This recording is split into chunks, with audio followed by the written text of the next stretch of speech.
तो बच्चों आप सभी का स्वागत है गुरकृपा क्लासेस में। तो आज हम कर रहे हैं एक्सरसाइज 4.2 के का क्वेश्चन नंबर 4 जो है हमारे पास find the roots of the following quadratic equations by factorisation method. अब देखो ध्यान से, अगर आप लोगों को याद होगा जो हमारा थर्ड चैप्टर था, ठीक है, जो लीनियर इक्वेशन वाले इक्वेशंस थे, उसमें भी अगर कोई भी एक टर्म हमारी क्या होती थी, फ्रैक्शन में आती थी, तो सबसे पहला काम होता था हमारा कि हम इस फ्रैक्शन को हटा दें।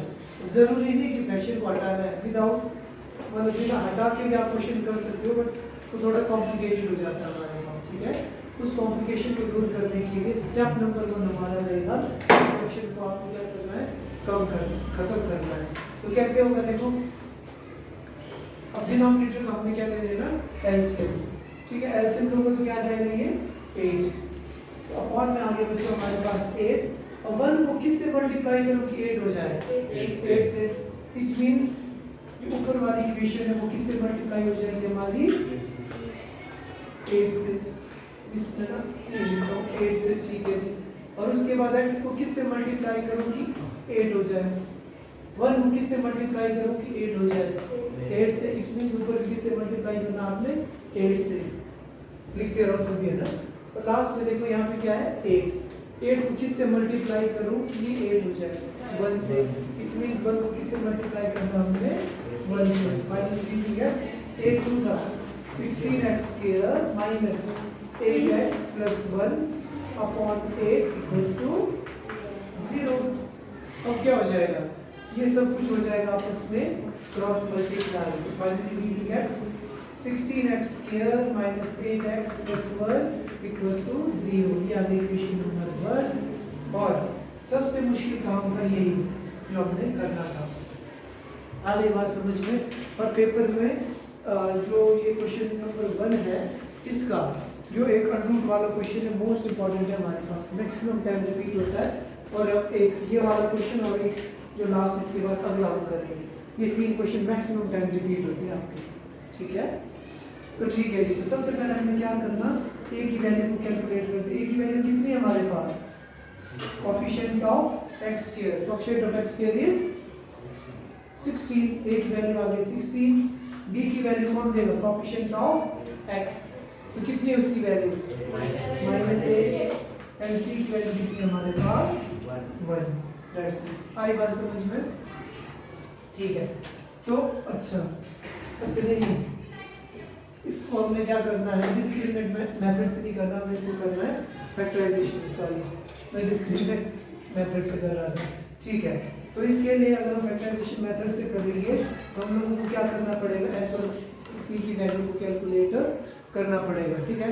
तो आप देखिए कि s की वैल्यू क्या है हमारे पास, कोएफिशिएंट ऑफ x का कोएफिशिएंट क्या है हमारे पास -8, और प्रोडक्ट की वैल्यू क्या है, constant multiply by coefficient of x square, वो कितना हमारे पास 16। अब हमने क्या करना है, दो नंबर ऐसे सोचने हैं जिनको मल्टीप्लाई करूं तो कितना आ जाए मेरे पास +16 आ जाए, ऐड करूं तो कितना आ जाए मेरे पास -8। अब क्या होगा, मतलब दो नंबर ऐसे, अब 8 क्या आता है, 8 1 जा 8, 4 2 जा 8, है ना, सॉरी क्या होगा हमें 16 1 जा 16, 8 2 जा 16, 4 4 जा 16, या 8 2 जा 16। इसके अलावा हमारे पास कोई भी कंडीशन नहीं होती है। अगर 8 में 2 ऐड करूं या सब्सट्रैक्ट करूं, मेरे पास 8 नहीं मिलेगा। अगर मैं 4 में 4 ऐड कर दूं तो क्या मुझे 8 मिलेगा, 4 को 4 से मल्टीप्लाई करूंगा क्या 16 मिलेगा, ठीक है। इसका मतलब जो रिक्वायर्ड नंबर है वो हमारे पास 4 तो है, बट इसने बोला कि ऐड करने पे मुझे क्या चाहिए, -8। इट मींस दोनों के दोनों नंबर अगर क्या हो जाए, माइनस हो जाए, तो माइनस माइनस प्लस क्या हो जाएगा, 8 और साइड लग जाएगा माइनस का। और अगर इसको मैं मल्टीप्लाई करूं माइनस माइनस प्लस, 4 4 जा 16 आ गया ना पॉजिटिव। क्लियर है बात, ठीक है जी। तो हम कैसे करेंगे इसको, हम करेंगे 16x square minus 4x plus 1 equals to 0। अच्छा जी, अब देखो मुझे तो क्या है इसमें कॉमन लेना आता है, ठीक है। अगर आपको कॉमन लेना नहीं आता तो आप क्या करोगे, 16 को डिफरेंट फैक्टर्स लिखोगे। 2 को कितने बार लिखेंगे हम, 4 टाइम्स, ठीक है। और 4 को भी कितने बार लिखोगे, या तो ऐसे करते हैं, देखो 16 है ना, 16 को क्या मैं 4 मल्टीप्लाई बाय 4 लिख सकता हूँ क्या? Yes, sir. तो मैंने लिख दिया 4 into 4, x square can be written as x into x, ये आ गया 4 into x minus 4 into x plus 1 equals to 0। ध्यान से देखो इन दोनों में क्या चीज कॉमन है, 4x, 4x हमने कॉमन ले लिया, तो अंदर क्या बचा हमारे पास, हमारे पास बचा 4x चला गया, तो यहाँ क्या बच गया 1, यहाँ पे क्या साइन है माइनस।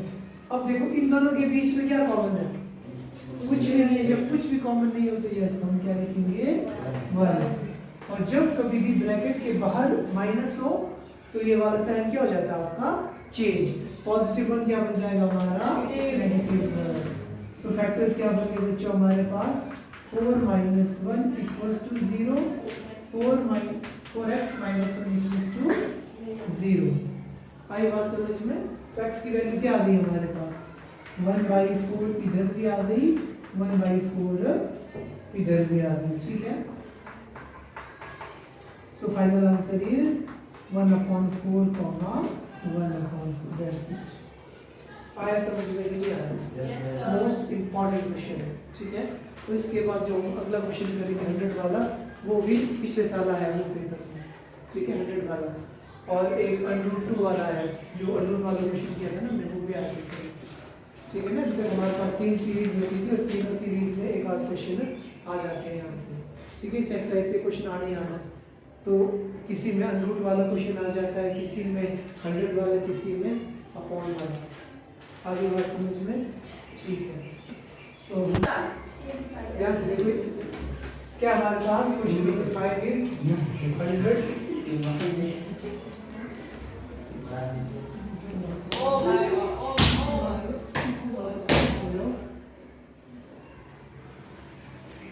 कितने बार ध्यान से देखो। इसको डालना सर। ठीक है, शुरू से करेंगे। 5। So question number 5 is 100x square minus 20x plus 1। अब ध्यान से सुनो, अब ये क्वेश्चन किस चीज का हमारे पास, फैक्टराइजेशन का, ठीक है। इसमें हम लोगों ने क्या करना है, s और p की वैल्यू को कैलकुलेट करना है। तो ध्यान से देखो सभी, s की वैल्यू क्या है हमारे पास, s की वैल्यू कोएफिशिएंट ऑफ x, तो क्या है वो हमारे पास -20। और प्रोडक्ट की वैल्यू क्या होगी हमारे पास, constant term multiply by coefficient of x square. आई बात समझ में?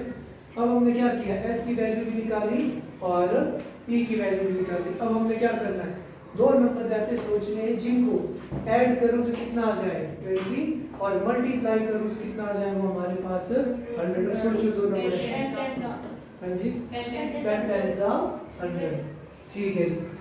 तो इसका मतलब अब 10 तो 10 है, अब कैसा 10 लेना मैंने, पॉजिटिव 10 लेना कि नेगेटिव?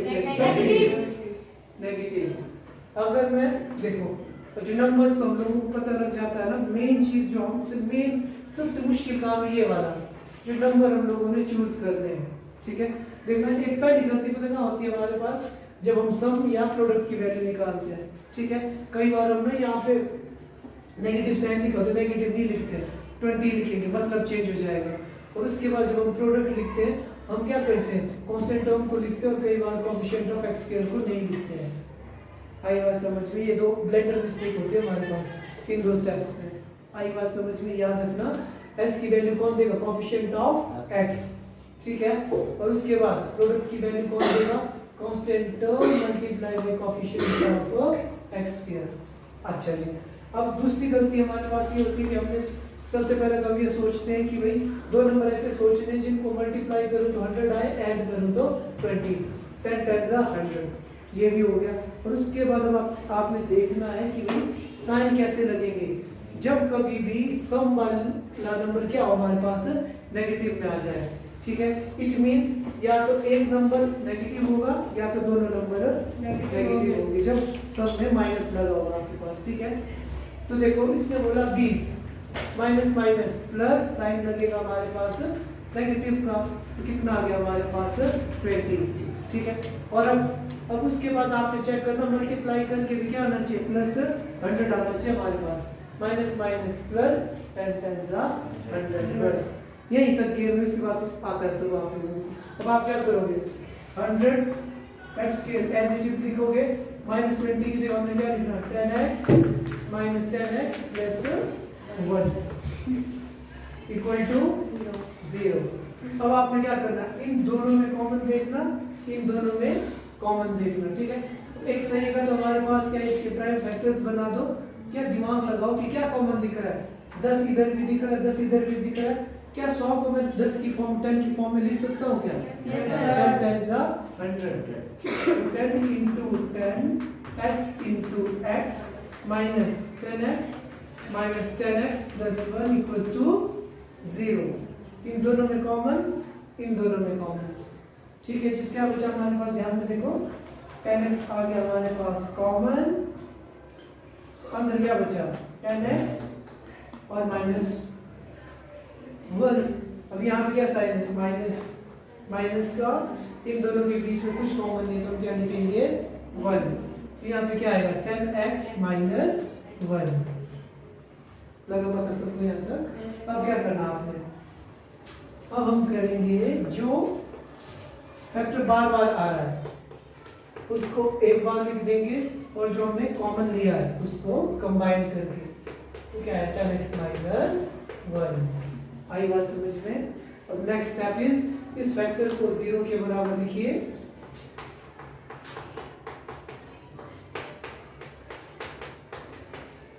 तो x की वैल्यू क्या आएगी हमारे पास, माइनस 1 इधर जाके प्लस 1 और 10 क्या कर x को मल्टीप्लाई 3 क्या जाएगा आपके अपॉन में, तो final answer is again this one. तो x की वैल्यू क्या आ गई हमारे पास 1/10 1/10। अच्छा, कई बार पता क्या होता है, ये क्वेश्चन पेपर में आ जाएगा और हमारे पास टाइम नहीं होता है। ठीक है, अब 3 मार्क्स मान के चलते हैं, 3 मार्क्स में तो वैसे नहीं आता है, जनरली 2 मार्क्स में आता है, कई बार 3 में भी आ जाता है कई बार। ठीक है, क्योंकि फिक्स भी होता है ना उनका, कई बार आगे पीछे भी कर लेते हैं। ठीक है, जब अब जैसे कि सितंबर या अगस्त लास्ट में ना ब्लूप्रिंट आएगा क्वेश्चन पेपर का, उसको देख के फिर हमें आइडिया लग जाएगा कि किस टाइप के क्वेश्चंस आएंगे। जो मॉडल टेस्ट पेपर भेजते हैं ना बोर्ड वाले, कई बार क्वेश्चंस आगे पीछे करते हैं, शफलिंग हो जाती है। ठीक है, मतलब क्वेश्चन तो यही आएगा, नंबर्स में शफलिंग करते हैं।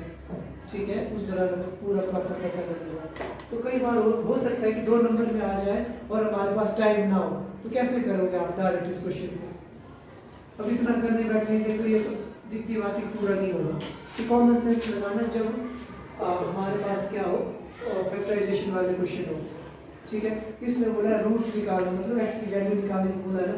ध्यान से देखो इस फॉर्मूले को, कहीं किसी चीज का फॉर्मूला तो नहीं बनता, कोई आइडेंटिटी तो नहीं होती ऐसी कुछ हमारे पास, याद आ रहा है कुछ, कौन सी, a square plus b square minus 2ab।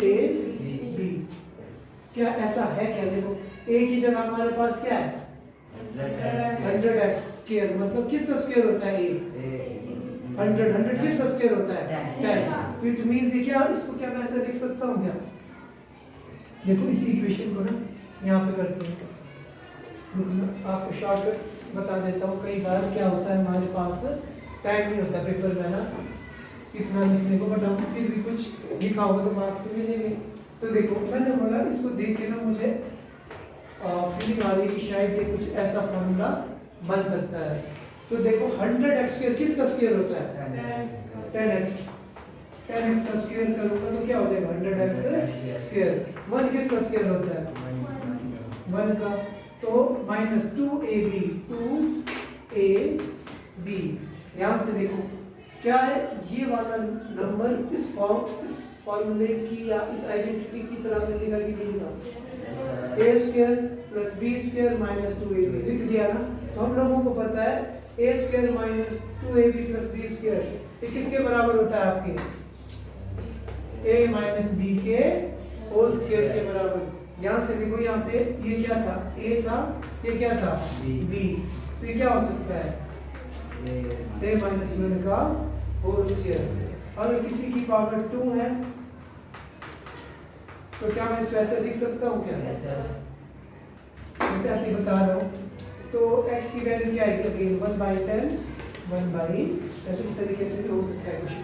But condition ये है कि हमारे पास उसने फैक्टराइजेशन वर्ड यूज ना किया हो, तो सिंपली बोला हो फाइंड द रूट। आई बात समझ में नहीं आई? ठीक है।